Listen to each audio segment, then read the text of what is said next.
My title for this morning's message is Run Faster, Mommy. Now, to all the moms, just putting out a disclaimer, I'm not asking you to do better, so please don't switch off now, and I'm not asking you to, this is as a result of my many park runs that I do. And this has been a message that has been on my heart for months, but it's been very difficult to put down on paper. But you know what? God will use anything to speak to you. Anything.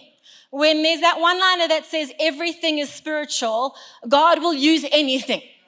He will use nature, He will use movies, He will use your kids, He will use a donkey, He will use park runs to talk to you. Anything. Everything is spiritual and God can use it. And so my park run journey started in 2015, funny enough, in May. And, you do it and there are the benefits that you recognize from it. Like you may get healthier physically. It may be good for your mental health. You'll get your 300 points for discovery each week. That's why we do it, actually, I must say. But I had no idea the journey that it would take me on. No idea the people that I would run with. No idea the places that we would go for a park run, nor the time we would get up to get to the park run on time. No idea the journey and no idea the adventure that I would go on.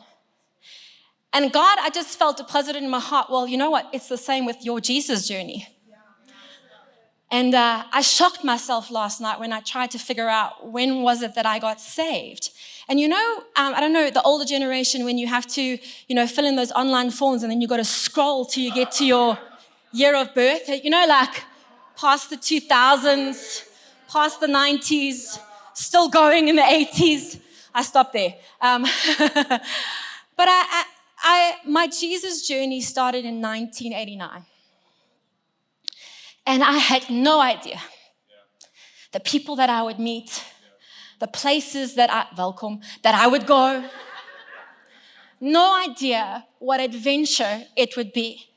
And this Run Faster Mommy was as a result of one of the park runs last year in Hearties. And I had just come up a very tough uphill. And I turned the corner and all I could hear was this 4-year-old supporter going, "Run faster, mommy!" I was like, "Baby girl, I'm going as fast as I can." But there was my biggest supporter on the sidelines. And there have been so many things as I've been doing this thing every Saturday that has reminded me of our walk with Jesus. It's the community. It's the generations. You see every generation at a park run. You see every generation here at church on a Sunday. Sorry, you go to park runs every Saturday? Yes, and I go to church every Sunday. For free? For free.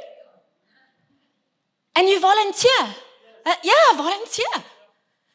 There are so many similarities. And so what I want to do this morning is, because if I did have to go through every single one of them, you would be here till the next Mother's Day. But I just want to take 4 of them this morning. And I have a feeling that the writer of Hebrews was a park runner. Just saying, Hebrews 12, verse 1-3, and we'll camp here for the day. Therefore, since we are surrounded by such a great cloud of witnesses, let us throw off everything that hinders and the sin that so easily entangles, and let us run with perseverance the race marked out for us. Let us fix our eyes on Jesus, the author and perfecter of our faith, who for the joy set before him endured the cross, scorning its shame, and sat down at the right hand of the throne of God. Consider him who has endured such opposition from sinful men, so that you will not grow weary and lose heart. I want to read you the Message version. Do you see what this means? All these pioneers who blazed the way, all these veterans cheering us on, it means we better get on with it. Strip down, start running, and never quit. And you might be saying to me this morning, but Cheryl, I am definitely no runner. Start running and never quit. No extra spiritual fat, no parasitic sin. Keep your eyes on Jesus, who both began and finished this race we are in. Study how he did it, because he never lost sight of where he was headed, the exhilarating finish in and with God. He would put up with anything along the way, the cross, the shame, whatever. And now he's there in the place of honor right alongside God. When you find yourself flagging in your faith, go over that story again and again, item by item, and the long litany of hostility he plowed through. That will shoot adrenaline into your soul.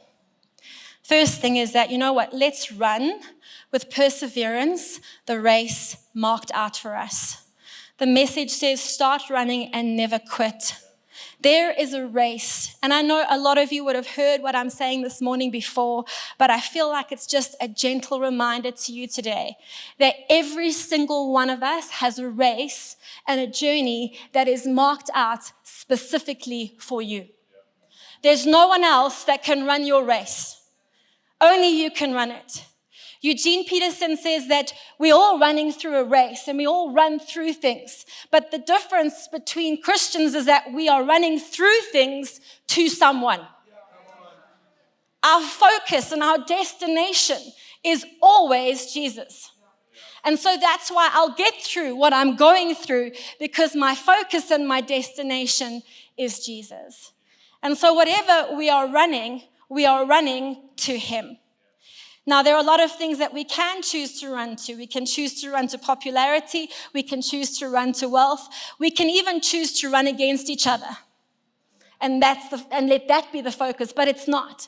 Our focus is always Jesus. Now, every one of us is on our own journey.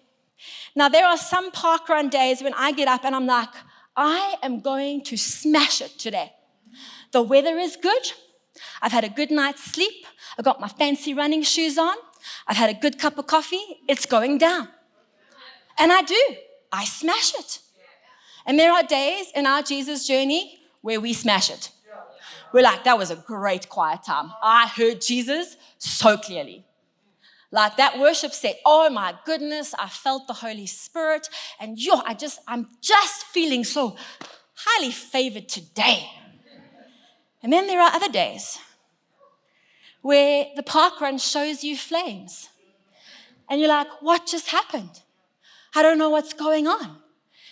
And in our Jesus journey, we're like, this quiet time, I didn't really hear anything. Like, I just don't feel he's close to me. But as we've heard over the last couple of months, we're believers, not feelers. And so we choose to have our quiet time. We choose to worship. We choose to love. We choose to give. We choose to pitch up and keep on going. Everybody runs at their own pace, all shapes and sizes. And there are some days where the pace is fast, and there are some days where the pace is slow. My dad says they have this thing called the plods when you're running. It's when the legs just don't want to go. The mind is all there, but the legs are like, no. You just got to keep on putting one foot in front of the other. And there will be seasons of things that we have to run through. There will be seasons in our journey with Jesus and park runs that are sunny and great. And there will be seasons that are rainy and muddy and sliddy. Is that a word? So I don't even know if it's a word. Let's just say, Mother's Day, I get to make up my own words, okay? New Year's Day last year, we went to the Hazeldean Park Run. It had rained. It was a cow's farm, okay? It had rained. Their instructions were, this is not going to be your personal best time day. Just go. And so I literally, for 5 kilometers, slipped and slid for 5Ks. There was no running happening, nothing happening. And all I can remember is praying to God, going, Lord Jesus, please may this not be a declaration of how 2022 is going to go. I don't want to slip and slide through this year. I want to walk with intent this year. What season have you been through that is slipping and sliding? There will be seasons that we absolutely hate. Anyone have a season that they really didn't enjoy? Yeah, so good, so good. There is one park run that I hate the most. It's Golden Harvest. Right now, some of you are like, I have no idea what you're talking about. Just go with the flow. I hate Golden Harvest so much that I can negative talk it for the next 5Ks. I hate every meter. I hate every kilometer. I hate every person that's smiling. I hate every person that's running in front of me, that's overtaking me. I hate that hill. I hate that blade of grass. I will complain the whole 5 kilometers. And then when I finish, I'm still complaining that I've got to walk to my car and get in my car. What season have you hated? You know what? I know we speak about Welkom a lot, but Welkom was a defining season for Mark and I. And in hindsight, it was the most gracious environment for us to be in to learn. But when I was in it, I hated it. Who goes to the belly button of our nation voluntarily?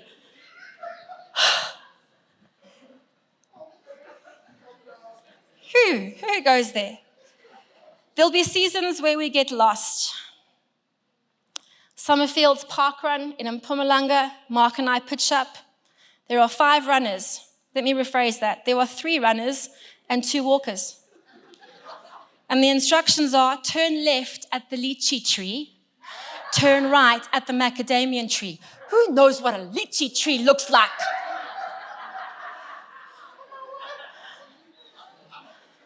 So we get lost. And we're down this road, and the next thing, the 3 runners come up the road to meet us. Mark and I dived into the bushes because we didn't want to be embarrassed that we had gotten lost on a park run because we didn't know what lychee trees and macadamia trees looked like.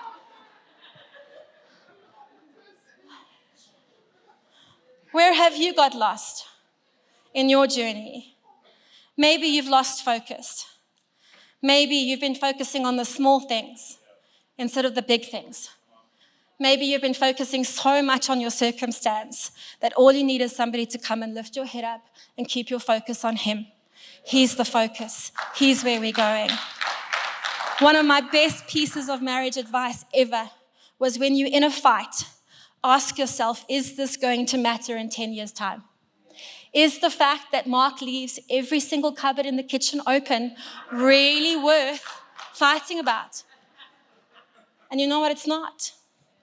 I was going to say discreetly, but I don't. So like, tuck, tuck, tuck, tuck. I don't do it discreetly. But you know what? If it is something that's going to matter in 10 years' time, it is worth getting through to the other side of that fight. But if it's the toothpaste lid on the toothpaste, does it really matter? Don't lose focus. And there will be seasons when we fall. I was at the Rudapur Park run a couple of years ago, and I took a tumble. I found myself face planted on the floor, and as quickly as I fell down was as quickly as 2 runners came alongside me and picked me up. And I was actually running in the air, and then I was down on the ground running, and I'm like, did that just happen? We've got to have those people that when we fall, they just come alongside and you're running in the air and you're like, oh, that didn't happen at all. And you carry on going. You know, this sermons for me it's like exam mode at home for us. I don't know if you ever had kids who went into exam mode and you as the parent felt like you were also writing the exam because of the level of stress that was in the house. And that's what it's like for me every time I write a sermon. It's ridiculous. And I go through all the emotions of the world. And this morning I thought, you know what, forget it. I'm actually going to message some people and say, I need you to come alongside me right now, and I need you to pray. And so I messaged Liesel, and I messaged Alison, and I messaged my mom, and I messaged Charmaine, and I said, pray, because I feel like I'm falling and I just want to get up. Who do you call when you've fallen? You did it this week, and I'll point you out. It takes courage to do that. It takes courage to, hey, I've fallen. Can you just come alongside me and pick me up and get me back on my run again? And that's what this beautiful community does. When you fall, we get picked up again. There will be some seasons that humble you, and you didn't even know you needed to be humbled. Sterkfontein is a beautiful park run. It's a beautiful 2.5 Ks downhill. But how many of you know if there's a downhill, there's a 2.5 uphill? It was humbling, very humbling, because I had all the confidence in the world when I was going down there. I was passing people. I'm like, yeah, I got this. And then I saw the uphill. It's like, I don't have this at all. And all those people that I had overtaken overtook me because they knew what was coming. Have you ever had a season where you've just been misunderstood? It didn't matter what you said, what you did, what you didn't say. You were just misunderstood. And can I encourage you in that season is just to keep your head down and keep on going. Because God is the one who will vindicate. God is the one who will promote you at the right time. Doesn't come from man. It doesn't matter if man doesn't understand you. God is the one that promotes you. And then there will be the seasons that encourage you and you're like, yeah, I got it. Carnival City. Oh, what a great park run. I have had a PB that has been in place, a personal best time that has been in place since 2017. I just haven't been able to crack it. And this year, I went to Carnival City and I smashed it by a minute. Haven't done it again since, but it's all good, people. It's all good. There was a moment on our wedding day when we had a guest box that you could write your notes and you could drop it in, and we would read it later. And we had a couple of our youth. I was the youth pastor at the time, and we had invited a couple of our youth to come with, and we read through those notes. And every single one of them just said, Cheryl, thank you so much that what you preached matched up to what you did. What you said matched your actions. So when you spoke to us about dating, you did that in your dating. We saw it. And we saw how you valued marriage. And thank you for being that example. There are those moments when you just do the season well. And it's so good to see. The second thing it says there is, let's fix our eyes on Jesus, the author and perfecter of our faith. If Jesus is the focus of our race, he becomes the why, he becomes the who, he becomes the what. He is our focus. There are times when I say to Shiloh, look at me in the eyes. And I'm not doing it because she's in trouble. What I'm doing it is because I know she's had a wobble and she just needs to focus on Mama Bear and it will be okay. Fix your eyes here. Shiloh, here. Look here. Mommy's got you. It's going to be okay. And just that moment is a refocus. That whatever's happening around, it's okay because she's focused on mommy. And I think sometimes that's what God does. He says, hey, Safiso, look at my eyes. Here. Here. And what God is doing is he's just bringing the focus. Hey, man, the reason you're on the journey that you're on, here. Keep your eyes here. My dad has been running for many years, many years. He grew up in Kenya, so I think that was probably the only sport you could do was run. And so he's been doing it for lots and lots of years. There's lots and lots of kilometers under his belt. And one of the things he does very often on a park run is he beats me. Actually, not very often, all the time, just how it is. And he'll often run ahead, but then he'll come back and find me. Now, I used to be very frustrated with this because I'm like, you show off. That you would run that far ahead and then come back and find me. But what I realized was he was running the race, making sure it was clear, and then coming back to check if I was okay and to cheer me on and to advise me about what's coming up ahead. He was my coach. He's my coach. Jesus is our coach. He's run this race that we are in. He's finished this race that we are in. He's gone ahead. And now he's come back to check on us and run with us every single step of the way. So yes, he's in front of us, he's next to us, and he's behind us. Fix your eyes on him. Fix your eyes. He is the lifter of our head. The third one is that it says that you will not grow weary and lose heart. When you find yourself flagging in your faith, go over that story again. And I almost feel like God's saying, pull out those moments in my story that are significant.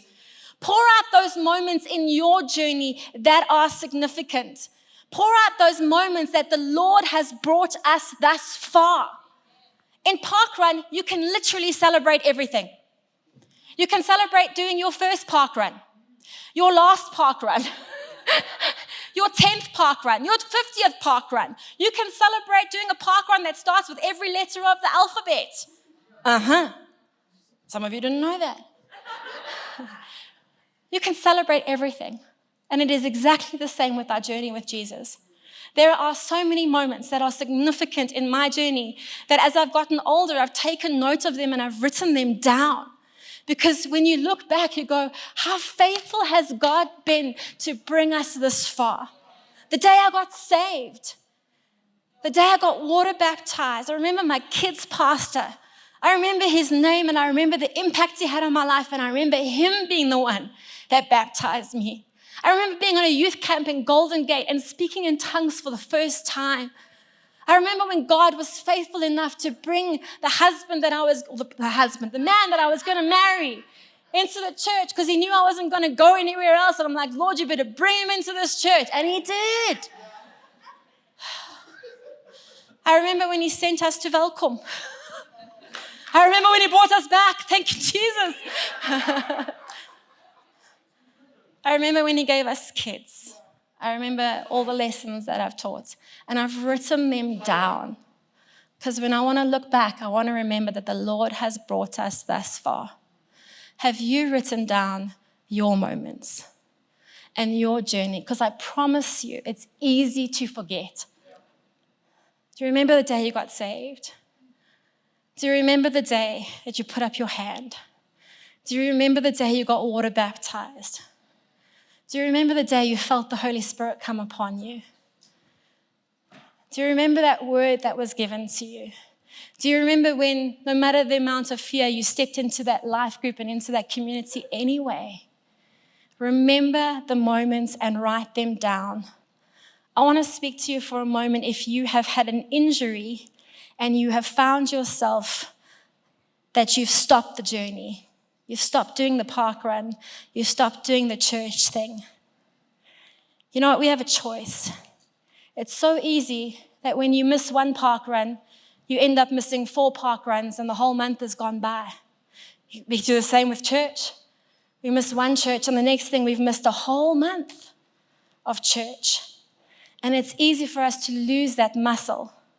When I was studying physio, one of the facts that has stuck with me was that thank goodness we move around when we sleep, because if you slept still for 8 hours, you would lose so much muscle strength.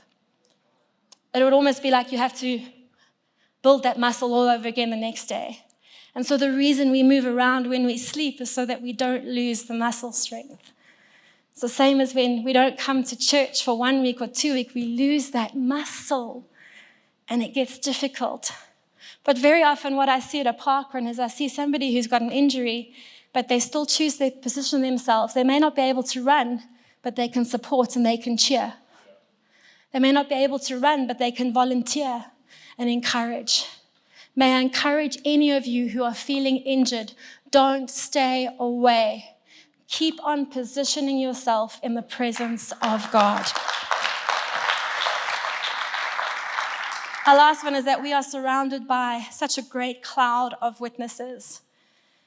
In the message it says, all these pioneers who blazed the way, all these veterans cheering us on. We've had pioneers that have cleared the path and pointed the way. We've had witnesses who have shared their testimonies and their stories, and we have people that have come alongside and encouraged us. 2 Corinthians 1 verse 3-5, it's one of my favorite scriptures. It says, God comes alongside us when we go through hard times. And before you know it, he brings us alongside someone else who is going through hard times so that we can be there for that person just as God was there for us. Who have you got to come alongside? You've been through some stuff. God came to you and now he's sending you to come alongside somebody else who's going through the same thing. There was a gentleman that journeyed with Mark and I. His family journeyed with us when we were newly married. They came alongside us with their financial advice, how to write out a will and testament. And they journeyed with us. I mean, they even came to visit us in Valkom. I mean, who does that? They journeyed with us. And last year, the tables turned because this gentleman was diagnosed with cancer. And so we got to journey with them. And funny enough, part of that journey included doing a park run with them because they loved doing park runs. And so we said, we're coming down to Cape Town. Can we do a park run with you? Not knowing that that would be his last. His last park run. Where he had journeyed with us, we had the opportunity to journey with him.